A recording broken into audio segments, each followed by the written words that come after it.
cause de, voilà, d'une mauvaise planification, obligés en fait d'abandonner leurs rêves donc, en cours de chemin. Et il était question donc d'inviter donc des mentors qui devaient en fait parler, voilà, pour expliquer en principe les clés qu'ils ont utilisées pour pouvoir arriver à leur fin. Donc, j'ai invité ici aujourd'hui donc l'un des promoteurs de Xtratech, donc une entreprise aujourd'hui qui offre qui preste en fait, qui fait dans la prestation de services auprès de grands groupes donc au Cameroun, comme les brasseries du Cameroun. Donc, et en fait, il doit, donc si jamais la connexion, voilà, la connexion nous le permet, il doit présenter aujourd'hui donc voilà les clés d'une bonne préparation. Donc en Afrique, dans le haut domaine d'ingénierie voilà, que représentent les automatismes industriels, il va surtout nous parler de cet aspect formation. Donc, bonne formation. Deuxièmement, il va nous parler des opportunités qui existent. On va partager avec vous autour des entreprises qui sont là, que ce soit du côté du Cameroun ou que ce soit du côté, quel que soit de l'endroit où vous nous contactez. On pourra en fait partager avec vous donc, autour des opportunités en Afrique dans le domaine des automatismes industriels. Au final, on va parler de la rémunération. Voilà, et si vous êtes connecté en fait à cette réunion à travers les groupes WhatsApp ou le groupe Telegram, vous savez qu'aujourd'hui, on va aussi parler de la préparation, se préparer pour l'Europe. Parce que les hautes ingénieries voilà, ne peuvent être mieux enseignées que par les meilleurs. Mais voilà, c'est une parenthèse durant cette conférence. Donc, vous avez la parole, Monsieur Tafoyem. Est-ce que vous allez bien? Euh, alors, vous m'écoutez bien? Non, on vous écoute très bien. Ok, d'accord. Déjà, avant tout, je tiens à m'excuser pour ce petit désagrément dû à la connexion. D'accord. Donc, on espère que ça va rapidement se régler. Euh, Donc, sans plus tarder, on va entrer dans le vif du sujet. Euh, alors, je vais commencer par parler de formation. Formation. Euh, donc, déjà, Monsieur Tafoya, est-ce que vous pouvez déjà vous je présenter? Parce qu'il y en suis... a, voilà, il y en a qui ne vous connaissent pas, oui, bien sûr. Ah, Mhm. ok, d'accord. D'accord, oui. Ok. Ok, je m'appelle William Tafoyem. Je suis ingénieur automaticien à la base. Je poursuis actuellement un cursus en Big Data en Europe dans le cadre d'un programme Erasmus qui prend en compte, donc, qui prend en compte trois pays, l'Allemagne et le Portugal. Donc, je suis actuellement en fin de première année en Italie et donc par la suite, je suis censé finir en Allemagne et ensuite au Portugal. Donc, je suis par ailleurs euh, directeur, on va dire ça comme ça, de l'entreprise Xtratech Sahel, qui fait principalement dans l'automatisme industriel, et Foreign Travel, qui fait dans l'accompagnement de ceux qui le désirent à décrocher des bourses Erasmus, qui sont des grosses opportunités en ce moment, mais qui sont encore méconnues dans la majeure partie des pays francophones. Donc, ceci dit, je pense qu'on peut parler je peux entrer peut-être en plein. Alors, oui, comme on s'est dit aujourd'hui, oui, bien sûr, comme on s'est dit aujourd'hui, on va Okay. parler vraiment de deux choses. On va parler de se préparer donc, en Afrique et se préparer également en Europe. Donc, se préparer en Europe dans Okay. le haut domaine d'ingénierie qu'est voilà, l'automatisme industriel. Donc, il est question de partager autour des clés. Donc, nous allons commencer déjà par parler de la formation. Donc, voilà, comment est-ce que la formation au Cameroun, voilà, en Côte d'Ivoire, au Togo, comment est-ce qu'en fait, quelles sont les insuffisances de la formation et comment est-ce que mieux se préparer en fait au domaine d'ingénierie qu'est l'automatisme industriel. Vous avez la parole. Ok, ok, merci Yuri, je vais passer la parole. Mhm.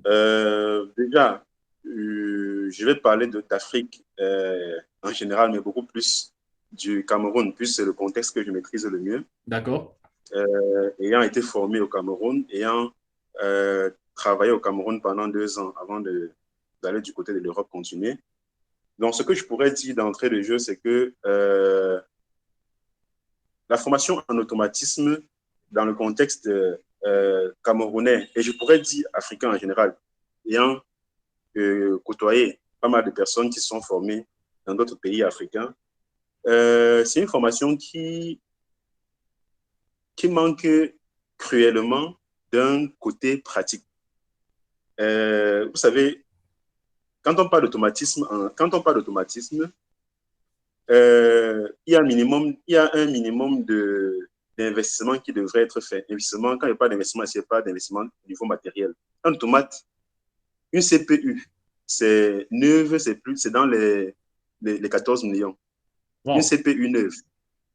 Il y a parlé d'une CPU neuve. Et quand on prend un automate industriel qui est constitué d'une CPU, d'une alimentation, des cartes d'entrée, sortie, tout ou rien, des cartes d'entrée analogiques, des modules spéciaux et autres, on se rend très vite compte que juste un API complet, on est dans plus de 50 millions, 40-50 millions. Ce sont des investissements qui coûtent extrêmement cher. Alors, normalement, quand on parle de formation, il devrait avoir un côté accompagnement pratique et donc un minimum d'investissement pour ce qui est du matériel. Tout à fait, tout à fait. Lorsqu'on parle même d'automatisme aussi industriel, on parle aussi de robotique, notamment. On parle des robots qui coûtent pratiquement des fortunes, en fait. Des robots qui coûtent presque 55 000 € aujourd'hui pour avoir un robot industriel. Donc, dans ce cas, qu'est-ce que Stratec vient apporter donc, dans un contexte comme celui-ci où on manque beaucoup de pratiques? Qu'est-ce que Stratec vient apporter? Alors, m'étant entretenu avec d'autres écoles, d'autres étudiants d'autres écoles, je me suis rendu compte que beaucoup finissaient leur processus de formation sans jamais avoir vu un API, sans avoir eu à manipuler un API, sans avoir eu à se connecter, faire des projets qui intègrent véritablement un API. Et à la fin, bon, on se dit ingénieur automaticien, et beaucoup, quand ils se retrouvent dans le milieu industriel, ils sont frustrés. Ils ont peur, entre guillemets. Quand on dit, voilà, on a un problème d'automatisme, l'ingénieur automaticien, il est où? Donc, l'idée du Stratec, c'est véritablement de pallier à ce manquement pratique à travers une formation qui se veut baser essentiellement sur l'aspect pratique, à travers des formateurs qui sont expérimentés, qui sont des gars chevronnés. Actuellement, un autre formateur, moi je ne le cache pas, il n'est rien d'autre que le chef service adjoint des parcelles de Koumassi, qui est par ailleurs ingénieur automaticien. C'est un gars extrêmement calé en automatisme de plus de 15 ans, 20 ans de service. Il a eu à travailler sur de nombreux projets. Donc, l'idée, c'est véritablement, non seulement d'associer ce côté pratique à travers du matériel à la formation, mais également que cette formation-là soit prodiguée par les personnes qui ont de l'expérience en automatisme. Exactement. Beaucoup de nos enseignants font de l'automatisme, mais eux-mêmes n'ont jamais été en milieu industriel, ne connaissent pas les réalités de l'automatisme en réalité. Et du coup, même dans la formation, on n'est pas surpris que certains enseignants nous apprennent à faire des programmations, des API sur des bouts de papier. C'est assez dommage, en fait.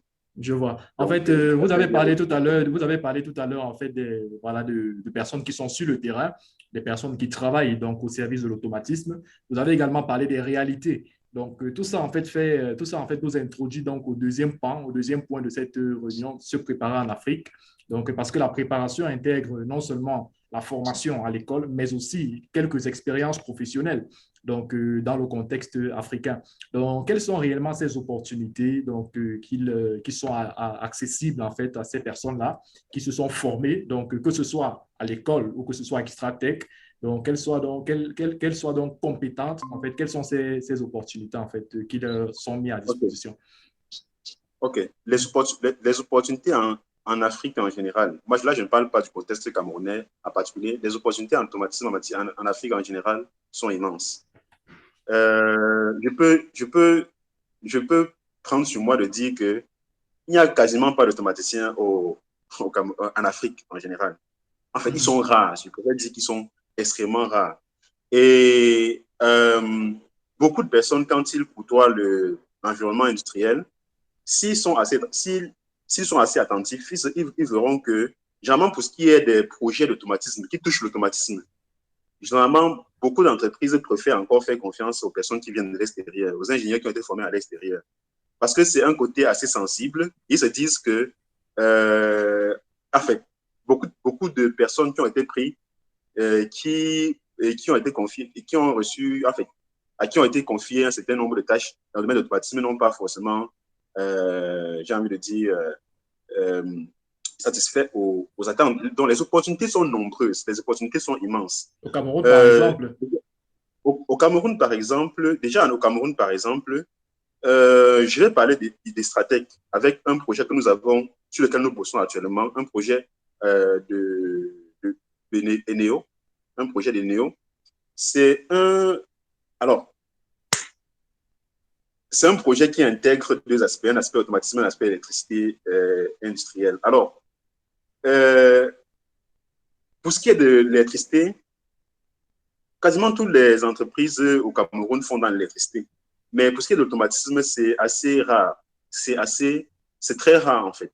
C'est très rare. Et il y a une demande énorme dans ce sens-là. Alors, en quelques semaines que j'ai eu à échanger avec des responsables de Néo, ils nous ont fait comprendre qu'ils ont des projets, des projets quasiment tout au long de l'année, des projets qui touchent à l'automatisme. Mais ce sont des projets qui, une fois l'appel d'offres rédigé et publié, généralement les entreprises évitent ce genre de projets, puisque, vous savez, l'automatisme, comme je l'ai dit, au-delà de la théorie, en fait, il faut véritablement le maîtriser. Et pour le moment, c'est un marché qui est encore vieil dans notre contexte, et ce qui fait que beaucoup d'entreprises viennent de l'extérieur pour venir s'attaquer, en fait, qui s'attaquent à ces marchés-là depuis l'extérieur, aussi bien des Marocains, aussi bien même beaucoup d'entreprises qui viennent d'Europe. Donc les opportunités sont immenses, les opportunités sont, j'ai envie de dire, vraiment immenses en matière d'automatisme. Donc, on parle là bien de centaines de millions, en fait, ces marchés en fait, d'installation.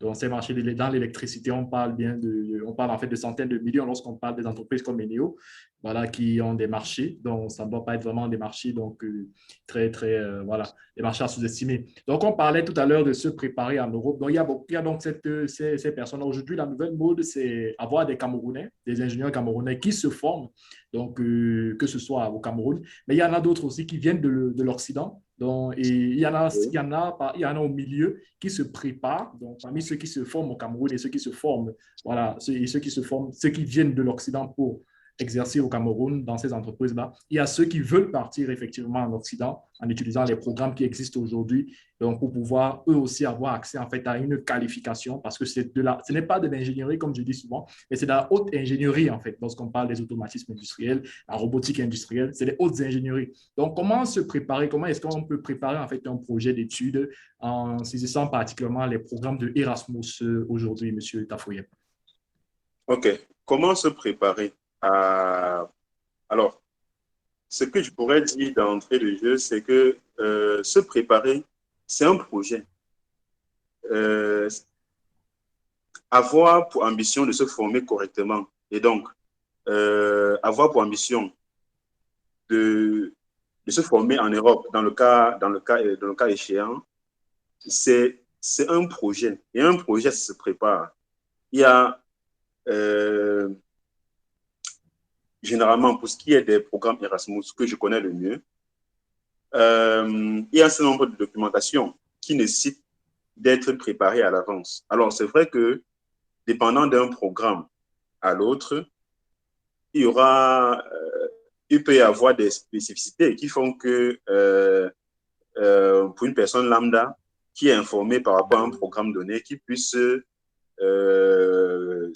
postuler malgré les délais qui sont relativement courts. Mais en réalité, c'est un projet. C'est un projet qui nécessite de s'organiser, un minimum d'organisation. aussi bien, surtout au niveau de la documentation. Parce que les programmes Erasmus sont des programmes qui se font dans plusieurs pays.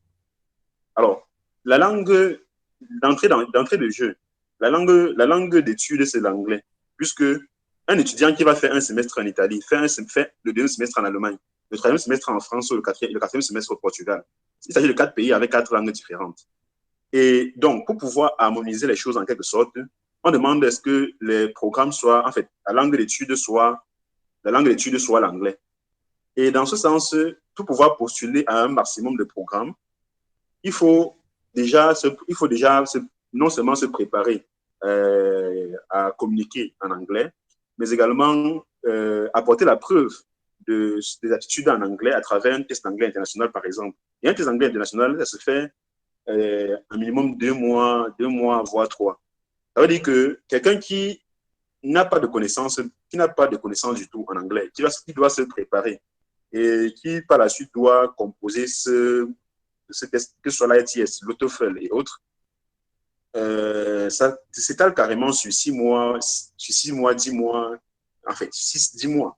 Donc, c'est un projet qui nécessite préparation au niveau des cours de langue, pour avoir l'attestation ou bien un document qui prouve qu'on a des études, notamment le test d'anglais international. Également,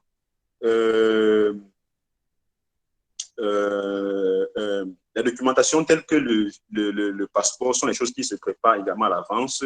Les documentations telles que les relevés de notes traduits en anglais sont des choses qui se préparent également à l'avance. C'est vrai qu'avec la nouvelle donne, les passeports sortent en quelques jours, voire maximum une semaine. Et aussi, les relevés de notes de plus en plus étant déjà traduits en anglais, ce qui fait qu'il y a un certain nombre de choses qui sont facilitées. Très bien, très bien.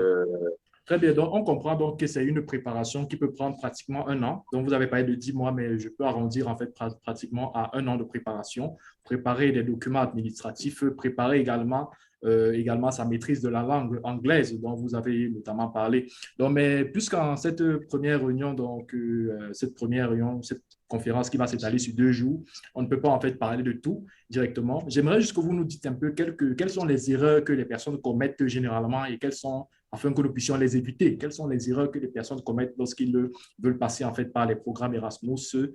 Quelles sont ces erreurs en quelques lignes en fait? Erreur.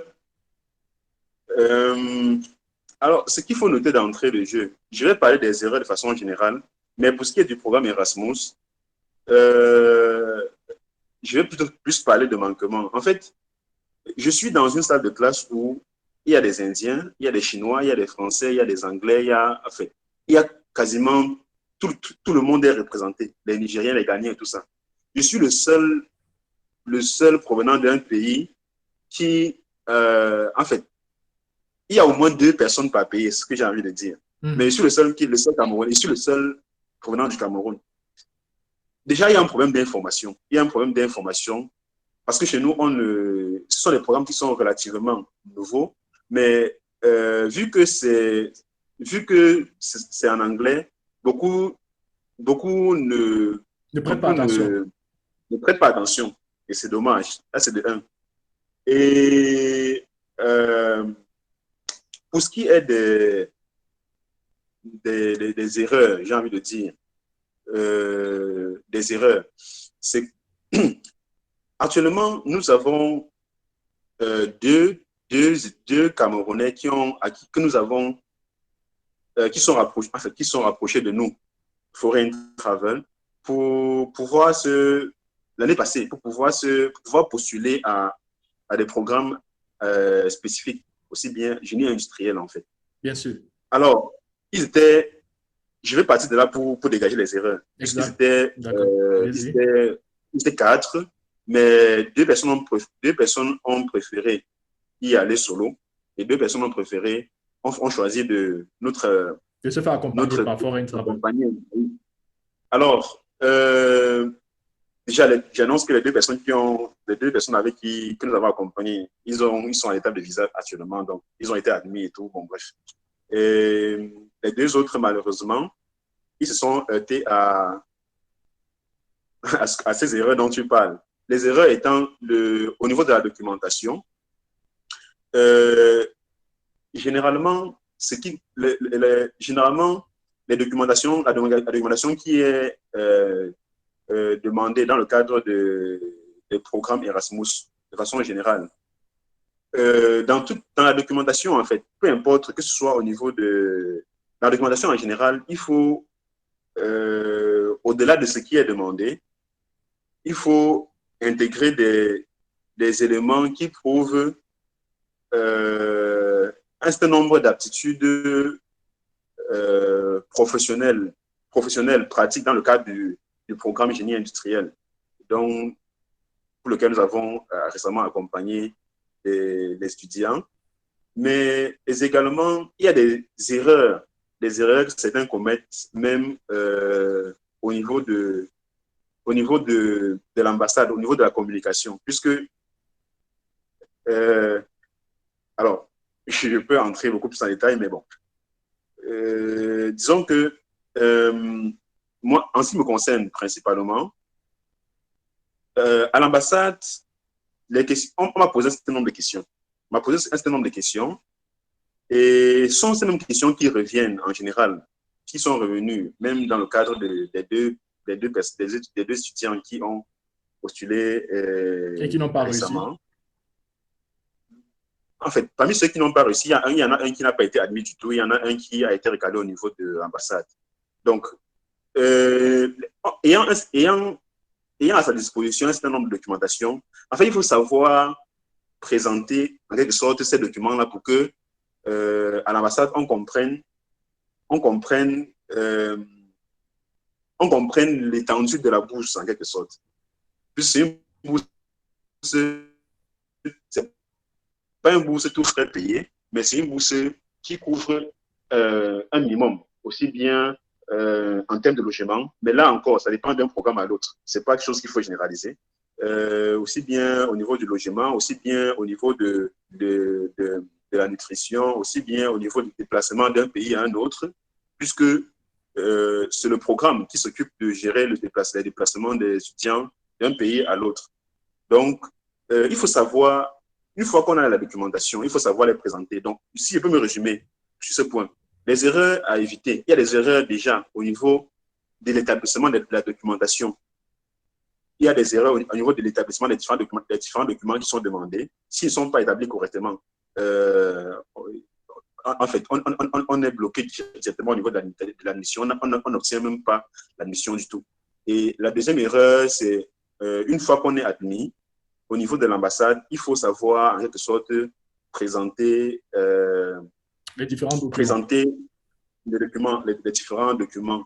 Très bien. Pour justifier sa bourse en quelque sorte. Très bien. Donc, on comprend rapidement là qu'il y a un certain nombre de documents qu'il faut préparer et ensuite, une fois qu'ils sont validés, donc, il faudrait pouvoir se préparer en fait à les présenter donc, du côté de l'ambassade. Donc, mais pour donner un peu plus en fait de motivation à ceux qui sont en train de se préparer en ce moment parce que c'est un long processus de préparation, est-ce que vous pouvez un peu nous briefer un peu, nous résumer un peu les bénéfices en fait.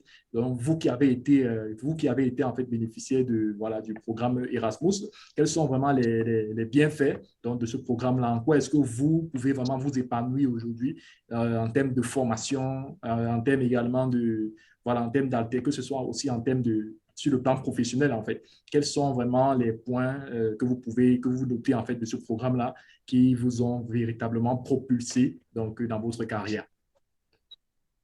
OK. Déjà, ce que je dirais, c'est les programmes Erasmus sont des programmes uniques en leur genre.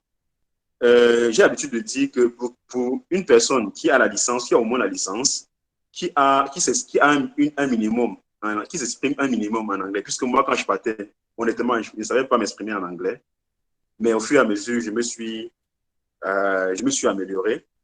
Et puis, ça ne prend pas autant de temps que ça. Hein. Bon, peut-être à une prochaine réunion, je pourrais je pourrais un peu détailler le processus en quelque sorte, mais en réalité, ça ne prend pas autant de temps que ça.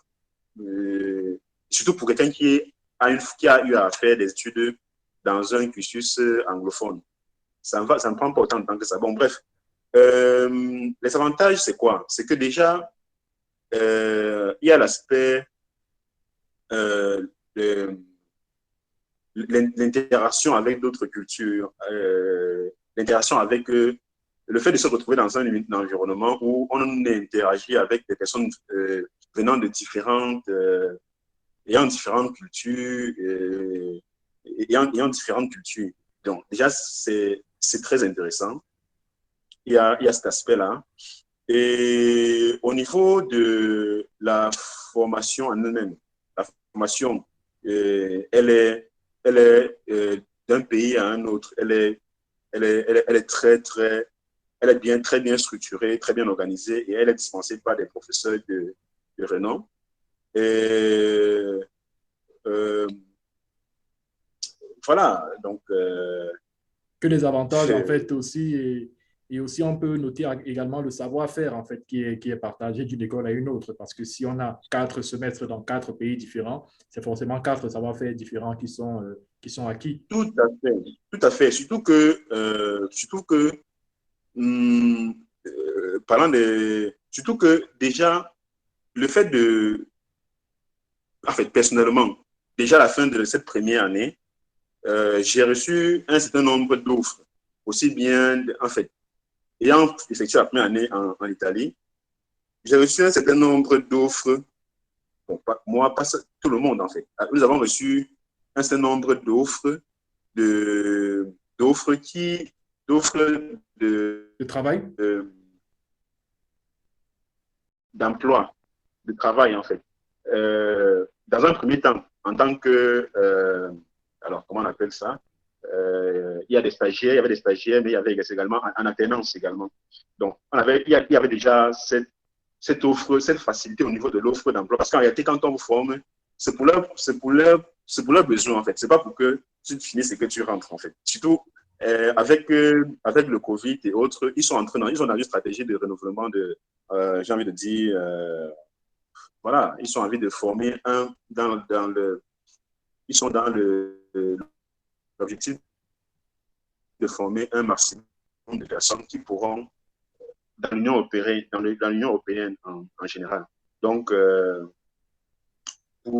voilà, pour ce qui est des avantages, je pourrais relever ces différents éléments et également, je vais chuter là-dessus, également, alors, au niveau de l'aspect financier, qui est un aspect très important, généralement, quand on parle d'un programme, généralement, quand je discute de ce programme avec des étudiants, des étudiants, généralement, ils se focalisent beaucoup plus sur l'aspect financier. Bon, parlant de cet aspect financier, la dépense globale pour pouvoir postuler, être admis et pouvoir étudier dans le cadre d'un cursus, d'un programme comme tel que celui-là, ça revient beaucoup moins cher que n'importe quel autre, que n'importe quel autre programme. Et sans compter qu'il y a des bourses. Chaque fois que, d'une année à une autre, il y a des bourses qui sont décrochées. Et moi, je suis à mon deuxième voyage au Cameroun. Ce n'est pas parce que j'ai beaucoup d'argent, mais il y a quand même un certain nombre de facilités qui font que finalement, l'étudiant a quand même un minimum qui lui permet de vivre correctement, d'envoyer un peu d'argent à sa famille. Puis voilà. Donc, Il y a l'école qui s'occupe de la nutrition, comme je pense aussi, lorsque vous oui, bénéficiez en fait d'un des l'école, programmes. tout à fait. L'école s'occupe de notre nutrition. L'école s'occupe de notre nutrition. En fait, de janvier tout au long de... L'école s'occupe de notre nutrition. Très bien. Donc, on comprend en fait que le programme Erasmus, donc on en parlera certainement, on entrera un peu plus dans les détails certainement demain. Mais revenons donc à cet aspect aussi, voilà. Donc, pour ceux-là qui rêvent en fait de pouvoir avoir un certain impact en fait au Cameroun, que ce soit en fait qui se soient formés au Cameroun ou qui se soient formés en Europe, donc comme vous, et qui sont revenus, parce que vous, par exemple, vous êtes un peu alternant. Donc, vous êtes au Cameroun, Oui, vous êtes aussi, voilà, vous êtes aussi en train de bénéficier en fait du programme Erasmus. Donc, vraiment, oui. quel serait réellement pour l'intégration, donc ce que vous conseillerez en fait aux étudiants en fait qui sont présents en Afrique, donc pour qu'ils intègrent véritablement le domaine de l'automatisme industriel. Donc, parce que déjà chez nous à Demastorbats, l'un des objectifs l'un des objectifs phares, c'est de pouvoir connecter des personnes afin qu'ils forment un réseau solide, donc pour pouvoir passer d'un emploi à un autre potentiellement. Donc, on voudrait bien voir des personnes qui quittent, par exemple, des brasseries, qui arrivent en fait à Socaver, qui, après un travail, bon, après cette expérience, vont ensuite autre part. Quel serait réellement le secret d'une telle dynamique, en fait, dans le domaine des automatismes industriels pour un étudiant? Quelles sont les étapes qu'il faut qu'il prenne donc, pour pouvoir arriver à ce niveau, en fait, voilà, de dépendance, en fait, que les entreprises puissent compter sur lui? Quelles sont les étapes qu'il faut? Est-ce que c'est seulement la compétence technique qu'il faut ou est-ce qu'il y a plus? OK. Euh, Déjà, d'entrée de jeu, ce que moi, je dirais, c'est que euh, euh, il faudrait que l'apprenant à la base, c'est-à-dire que il sort nouvellement il sort de l'école, qu'il soit dans une logique d'apprendre. Parce que, comme je l'ai dit, que ce soit que ce soit de la salle, que ce soit peu importe les écoles en fait, peu importe les écoles qui font dans l'automatisme. Alors, généralement, les apprenants qui sortent de ces écoles, ils ont certes une connaissance théorique, mais quand on parle d'automatisme, euh, j'aime le rappeler, il faut l'automaticien l'automaticien Il se raffine avec le temps euh, comme du bon vin. exactement. Et dans cette logique, un apprenant qui sort nouvellement de l'école et qui pense qu'il va juste aller dans une entreprise, là, dit qu'il est automaticien, toucher 500 000, 1 million le mois, c'est un peu, en fait, c'est un peu, c'est ne pas véritablement connaître les Réalités. réalités. En fait, l'apprenant doit se mettre dans une logique selon laquelle il finit ses études, euh, il part dans une entreprise, idéalement dans une entreprise, ce que moi je conseille dans une entreprise de sous-traitance qui fait dans l'automatisme, parce que toutes les grosses entreprises, j'ai fait beaucoup de grosses entreprises, et ces grosses entreprises, généralement, pour ce qui est des travaux d'automatisme, ils préfèrent confier ça à des sous-traitants. Ils confient à des sous-traitants, ils savent que, voilà, on le paye et puis il fait sa tâche. S'il ne fait pas sa tâche, voilà, il est en tort et puis, bon, bref. Donc, pour quelqu'un qui veut apprendre, qui veut arriver à un niveau où voilà, il est sollicité dans différentes entreprises, il faudrait déjà qu'il soit dans une logique d'apprendre. Au début, ça ne va pas être facile. On ne va pas le payer. Personnellement, je quittais de PA15 pour Aqua pour aller faire un stage non payant. Et ce stage non payant, c'est parce que j'ai écrit dans ma lettre de demande de stage que je voulais un stage non payant. J'ai précisé non payant en gras pour pouvoir avoir ce stage non payant dans une entreprise de sous-traitance. Donc, euh, je l'ai fait parce que je voulais apprendre, je voulais comprendre, je voulais pratiquer l'automatisme. Acquérir la Une fois compétence. que, une fois que cette étape est franchie, une fois qu'on fait 1 an, on fait 1 an et demi, on fait 2 ans dans une entreprise où on a eu à pratiquer un certain nombre de choses,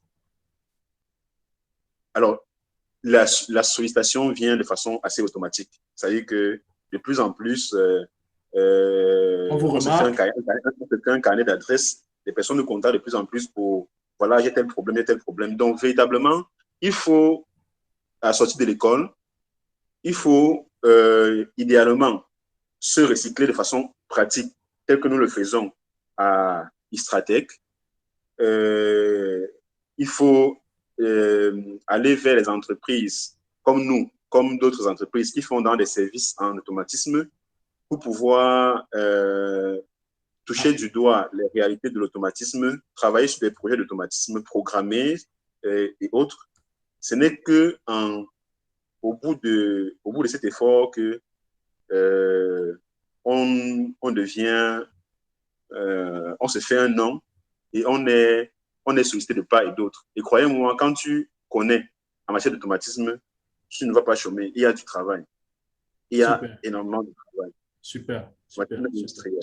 Super. Donc, on note en fait que l'un des aspects clés, c'est peut-être ce sur quoi nous allons conclure, en fait, c'est la confiance. Donc, c'est la confiance en fait que ces différents professionnels-là donc, ont déjà envers ceux qui sont envers leurs sous-traitants. Ces grosses entreprises comme les brasseries notamment, donc, font confiance à leurs sous-traitants et leur confient toujours des marchés. Et on note également qu'en tant qu'étudiant, lorsque je sors, je dois en fait enrichir aussi mon carnet d'adresses. Donc, connaître des personnes, connaître aussi, voilà, me laisser recycler au fur et à mesure. Donc, et parlant de cet aspect confiance en fait pour des marchés, est-ce que vous avez des cas pratiques en fait, des cas pratiques où la confiance en fait vous a permis de pouvoir gagner des marchés en fait? Où la confiance nous a permis de gagner des marchés, c'est ça? Ouais.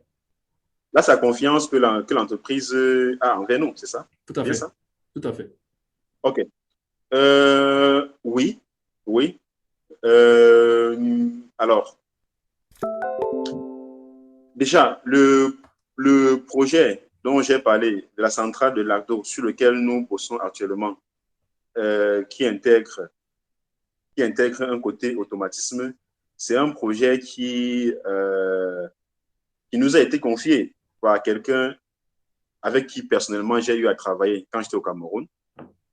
Et voilà, on a eu à travailler sur un certain nombre de projets et puis il a jugé qu'il pouvait me faire confiance pour ce qui est des projets d'automatisme. Et donc voilà, plus tard, quand j'ai lancé Istratec SAL et que je lui en ai informé, et il m'a tout de suite confié ce projet. Ça ne date pas de très longtemps. Il m'a tout de suite confié ce projet. Mais ce n'est pas le seul cas, ce n'est pas le seul. J'ai beaucoup de personnes, aussi bien des étudiants que beaucoup plus d'étudiants quand même, qui me contactent par rapport à des projets qui leur sont confiés ou alors par rapport à des offres qui leur sont, en fait, qui leur parviennent,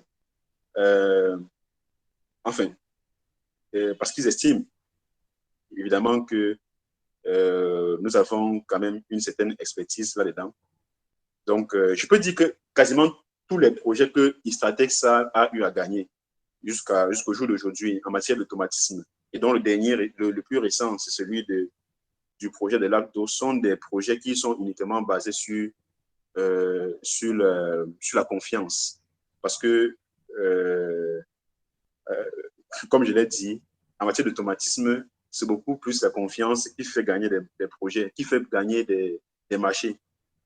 Contrairement à un domaine comme l'électricité, où c'est assez ouvert, où, voilà, il suffit qu'une entreprise dise que, bon, je m'y connais en électricité, bon, on ne veut pas trop réfléchir pour lui confier un projet, mais pour ce qui est d'automatisme principalement, généralement, c'est basé sur la confiance. Super.